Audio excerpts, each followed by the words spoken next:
vlog part 3 இன்னைக்கு போட போறேன். அதாவது நான் ஊர்ல இருக்கும்போது ஒரு மாட்டு பண்ணைக்கு போயிருந்தேன்.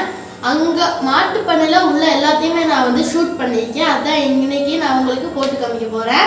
இந்த வீடியோ ரொம்பவே இன்ட்ரெஸ்டிங்கா இருக்க போகுது. ஸோ நம்ம வீடியோக்குள்ள போகிறதுக்கு முன்னாடி நம்ம சேனலை சப்ஸ்கிரைப் பண்ணாதவங்க சப்ஸ்கிரைப் பண்ணிடுங்க. அப்படியே கீழே பெல் ஐக்கான் கிளிக் பண்ணீங்களாக்கோ நான் ரெகுலராக போன வீடியோஸ் உங்களுக்கு வந்து சேர்ந்துடும். ஸோ வாங்க வீடியோக்குள்ள போகலாம். ஓகே, இப்போ பார்த்தீங்களாக்கோ நம்ம வந்து அந்த பண்ணைக்கு வந்துட்டோம். இது வந்து ஃபுல்லாக புறா கூண்டு, கோழி கூண்டு. அங்கே மேலே ஒரு புறா நிற்கிது பாருங்கள். புறாலாம் பார்க்க ரொம்ப அழகாக இருக்குது, விதவிதமாக இருக்குது.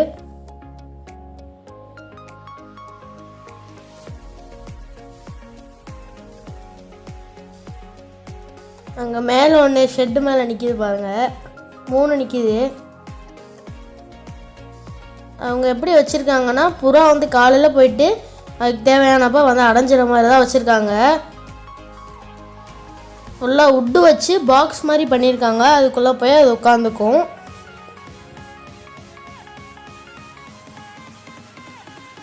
இங்கே பாருங்கள் உட்காந்துருக்கு.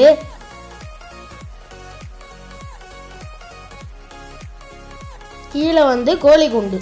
ஆனால் இப்போ கோழி இல்லை, மேய்ச்சல் போயிடுச்சு. இங்கே பாருங்கள், இங்கே ஒரு புறா இருக்குது, கீழே ஒரு புறா நிற்கிது.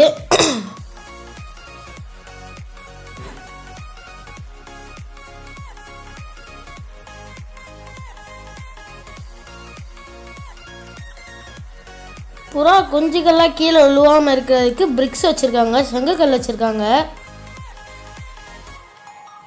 இது வந்து கோழி முட்டை போட்டு அடை காத்துட்ருக்கு. பக்கெட்டுக்குள்ளே வந்து மண் போட்டு கோழி உட்கார வச்சுருக்காங்க. இந்த கோழியும் முட்டை போட்டு தான் அடை காக்குது. இது வந்து புறா குஞ்சு. இது வந்து குட்டி போட்டு ஒரு 2-3 நாள் தான் இருக்கும்னு நினைக்கிறேன். முடி கூட அவ்வளோவா இல்லை பாருங்கள். இது வந்து கோழியே அதோட குஞ்சுகளோட போயிட்டுருக்குது பாருங்கள். ஓகே, இப்போ வந்து இதுக்கப்புறம் நம்ம மாடு தான் பார்ப்போம். இது வந்து எங்கள் அங்கிளுடைய மாடு. அவங்க தான் எங்களோட அங்கிள். அவங்க 3 மாடு வச்சுருக்காங்க. இது வந்து பண்ணைக்கு வெளியே எடுத்த ஃபுட்டேஜு. இந்த கண்ணுக்குட்டி மாடு வந்து பண்ணைக்குள்ளே இருக்குது. இனிமேல் நான் காமிக்க போகிறது ஃபுல்லாக பண்ணைக்குள்ளே இருக்குது. பாருங்கள் எவ்வளோ அழகாக இருக்குன்னு.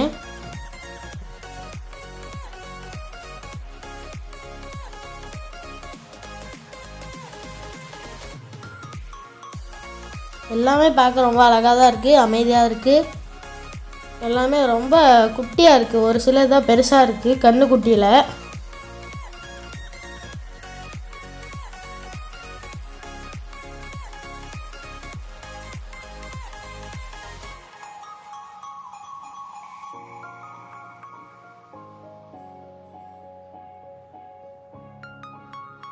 இது பாருங்கள், கிரே அண்ட் ஒயிட் கலரு, செமையாக இருக்குது பார்க்க. என்னமோ கையில் வச்சுருக்கான்னு இப்படி எட்டி பார்க்குது. இது செம்ம கலருங்க, பொம்மை மாதிரி இருக்குது. அப்படியே செவலை கண்ணுக்குட்டி, செம்மையாக இருக்குது பாருங்களேன். இதுவும் கண்ணுக்குட்டி தான், கொஞ்சம் வளர்ந்துடுச்சு. ஆனால் பார்க்க சூப்பராக இருக்குது. இந்த சைடு ஃபுல்லாக கண்ணுக்குட்டி பார்த்துட்டோம். அந்த சைடு ஃபுல்லாக பெரிய மாடு.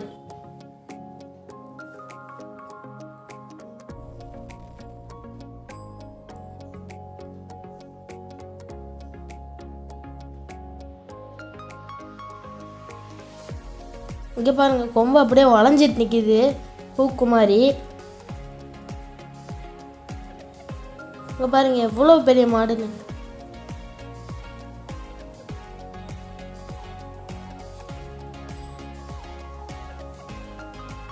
பார்க்குது கையில் கேமரா வச்சுருக்குறோன்னு.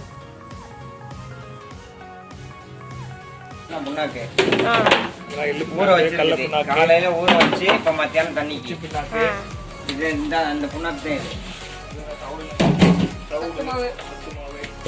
சத்துமாவெல்லாம் இல்லை.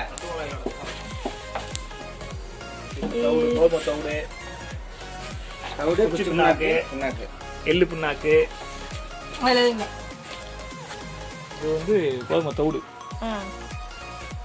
கேப்பை, சோளம் எல்லாம் கலந்தது. எல்லாம் இது கலந்து வந்து அரைச்சி குச்சி மாவு பிண்ணாக்கு, அரைச்சி இது வந்து எள்ளு பிண்ணாக்கு, இது வந்து தவிடு. இப்போ நீங்கள் பார்த்தது எல்லாமே மாடுகளுக்குள்ள சாப்பாடு, அவங்க சொன்னது எல்லாமே மாடுகளுக்குள்ள சாப்பாடு. கற்கார் தவிடு. இப்போ வந்து மாடுகளுக்கு சாப்பாடு கொடுத்துட்டு ஒவ்வொரு மாடாக உள்ளே போய் பால் பீச்சுறதுக்கு கட்டி போடுவாங்க. நான் வந்து பால் பீச்சுறதையும் ஷூட் பண்ணியிருக்கேன், அதையும் நான் உங்களுக்கு காமிக்கிறேன். இந்த மாடெலாம் ஒன்றும் சாப்பிடல.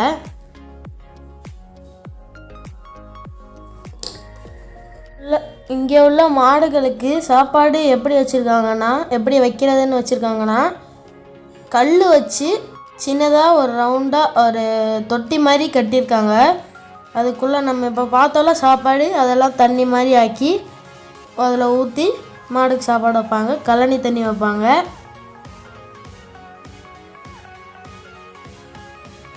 இப்படி இருக்கும் சாப்பாடு வைக்கிறது. இந்த மாடும் இப்போ சாப்பிட்டுட்ருக்கு.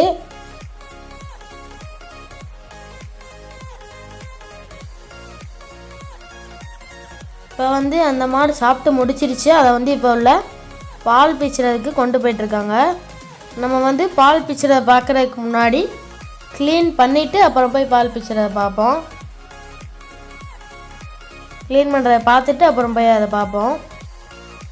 இந்த அங்கிள் தான் வந்து இந்த பண்ணையை ஃபுல்லாக மெயின்டெனன்ஸ் பண்ணுவாங்க. மெயின்டெனன்ஸ்னால் மாடை பார்த்துக்கிறது, மாடுக்கு சாப்பாடு வைக்கிறது, மாடை அவுத்துட்டு போகிறது, அந்த இடத்த க்ளீன் பண்ணுறதுலாம் இந்த அங்கிள் தான் எல்லாமே பார்த்துப்பாங்க.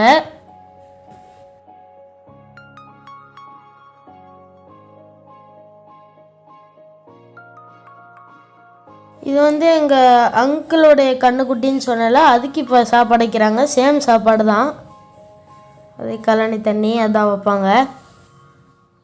இவங்க தான் எங்கள் அங்கிள்.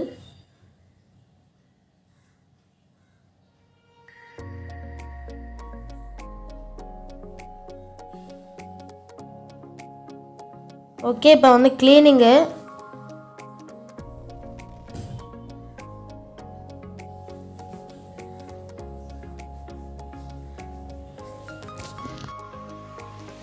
இப்போ வந்து மாடுக்கு பால் பீச்சுறதுக்கு மாடை எழுப்பி விட்டுட்ருக்காங்க. ஃபஸ்ட்டு வந்து கண்ணுக்குட்டி தான் மாடுகிட்ட இருந்து பால் வாங்கி குடிக்கும். அப்புறம் தான் வீட்டுக்கும் பிஸ்னஸ் பர்பஸ்க்கும் அவங்க எடுப்பாங்க. கொஞ்ச நேரம் கண்ணுக்குட்டியை குடிக்க விட்டுட்டு அதை இழுத்து விட்டுட்டு அவங்களுக்கு அவங்க பிடிச்சிக்க வேண்டியதுதான். பாருங்கள்,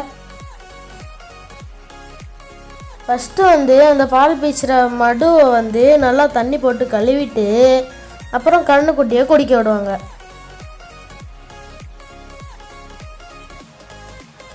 கண்ணுக்குட்டி குடிச்சு முடித்தோடனே கையில் வந்து ஆயில் தடவிப்பாங்க.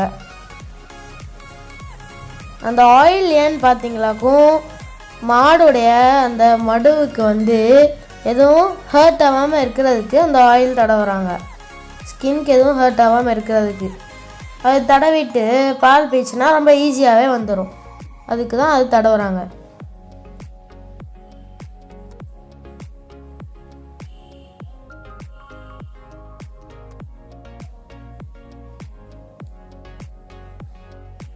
ஓகே, இப்போ வந்து நம்ம பால் பீச்சின பால் வந்து ஒரு பாக்ஸில் ஊற்றுறாங்க. ஓகே, இப்போ வந்து பால் பீச்சுற பார்த்தாச்சு, சாப்பாடு முடிச்சிச்சு, க்ளீனிங் முடிஞ்சிச்சு. இப்போ வந்து மாடெல்லாம் மேய்ச்சல் கவுத்து விடுறாங்க. மேய்ச்சல் வந்து சின்னதாக ஒரு வயல் மாதிரி ரெண்ட்டுக்கு எடுத்து அங்கே தான் விடுவாங்க. அங்கே தான் இப்போ இந்த எல்லா மாடும் போயிட்டுருக்கு.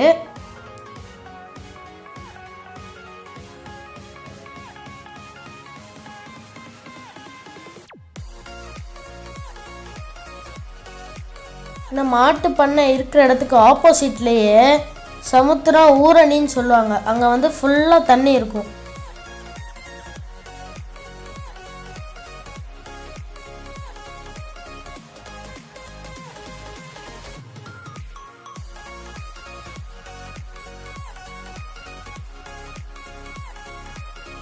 அங்கே தண்ணி இருக்கும். பட் ஆனால் இப்போ மழைக்காலம் இல்லாதனால தண்ணி இல்லை. ஓகே, இப்போ எல்லா மாடும் அங்கே போயிட்டுருக்குது பாருங்கள். எப்படியும் ஒரு 10-15 மாடு இருக்கும்.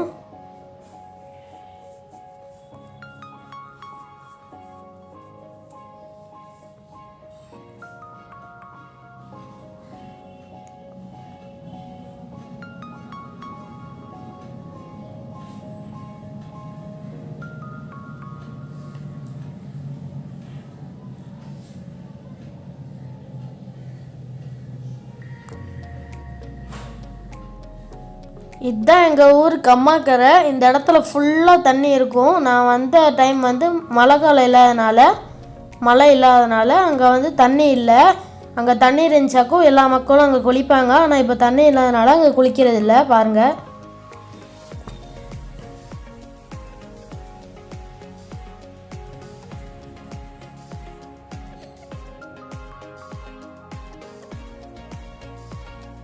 ஓகே, இப்போ நம்மளுடைய மாடு மேயக்கூடிய வயலுக்கு வந்தாச்சு. பாருங்கள் மாடுகள்லாம் எவ்வளோ ஃப்ரீயாக மேய்ஞ்சிட்ருக்குதுன்னு. இங்கே வந்து அப்படியே சும்மா ஒரு 3 மணி நேரம் அப்படியே ரிலாக்ஸாக இருக்கலாம்.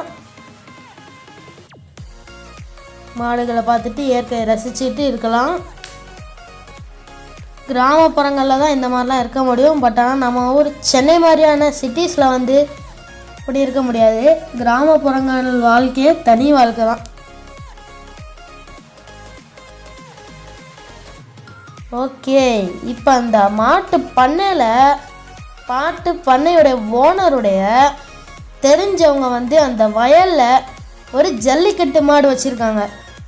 இந்த மாடு ஜல்லிக்கட்டு போட்டியிலலாம் கலந்துருக்கு சரிங்களா.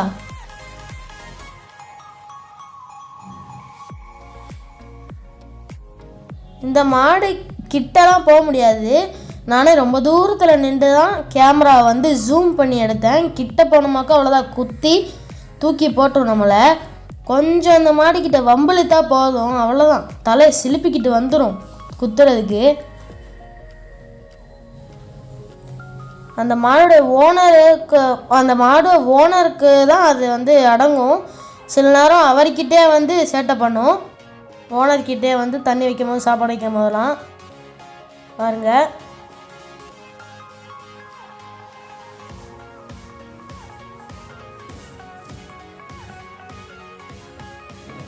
ஓகே, இப்போ இந்த வயலுக்கு ஆப்போசிட்டில் ஒரு தண்ணி நிறைஞ்ச ஒரு இடம் இருக்கும். அந்த இடத்துல வந்து கருவைகள் இருக்கும். கருவைனா ஒன்றும் இல்லை, காஞ்சி போன மரம் பேர் தான் கருவை. அங்கே வெள்ளையா தெரியுதுல, அந்த கருவை மேலே நிற்கிறது, அது எல்லாமே கொக்குங்க. வெள்ளையா தெரியுது எல்லாமே கொக்கு. அங்கே பாருங்கள் ஒரு பெரிய கொக்கு நிற்கிது.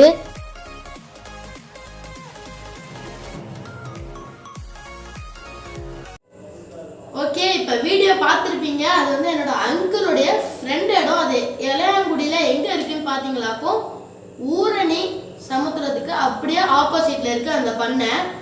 ஸோ வந்து இந்த பண்ணையோட மட்டும் இந்த வீடியோ முடிய போகிறதில்ல. நான் வந்து இன்னொரு இடத்துக்கும் போனேன், ஏதாச்சும் ஒரு இடத்துக்கு போனேன், சொந்தக்காரங்களோட போனேன். அந்த இடத்துல வந்து 2 பெரிய மாடு பார்த்தேன், வாத்துலாம் பார்த்தேன். அப்போ என்கிட்ட ஷூட் பண்ணுறதுக்கு கேமரா இல்லை, அதனால நான் வந்து ஃபோனில் ஷூட் பண்ணியிருக்கேன். ஸோ அதை நான் இப்போ உங்களுக்கு போட்டு காமிக்கிறேன், வாங்க போய் பார்க்கலாம். இதுதான் நான் சொன்ன இன்னொரு இடம். பாருங்கள் மாடு எவ்வளோ பெருசாக இருக்குதுன்னு. கொம்பு நாட்டு மாடு இது எல்லாமே. அந்த பாகுபலி படத்தில் வந்து கொம்பில் நெருப்பு வச்சுட்டு ஒரு மாடு வரும்ல, அந்த மாடு மாதிரி இருக்குது.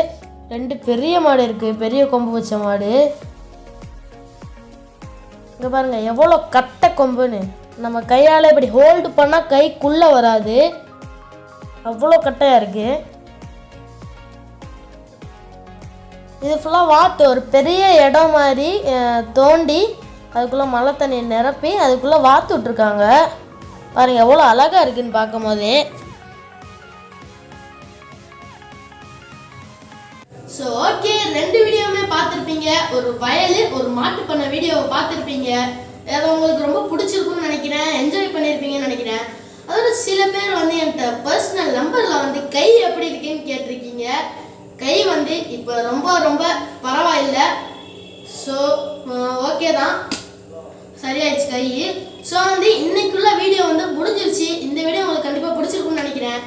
ஸோ இந்த வீடியோ உங்களுக்கு பிடிச்சிருந்துச்சாக்கோ லைக் பண்ணுங்க, ஷேர் பண்ணுங்க, சப்ஸ்கிரைப் பண்ணுங்க. அப்படியே கீழே பெல் ஐக்கான் கிளிக் பண்ணிங்களாக்கும் ரெகுலராக போன வீடியோஸ் வந்து சேரும். And bye, this is Afan Times by Afan. நான் உங்களை இன்னொரு வீடியோவில் சந்திக்கிறேன்.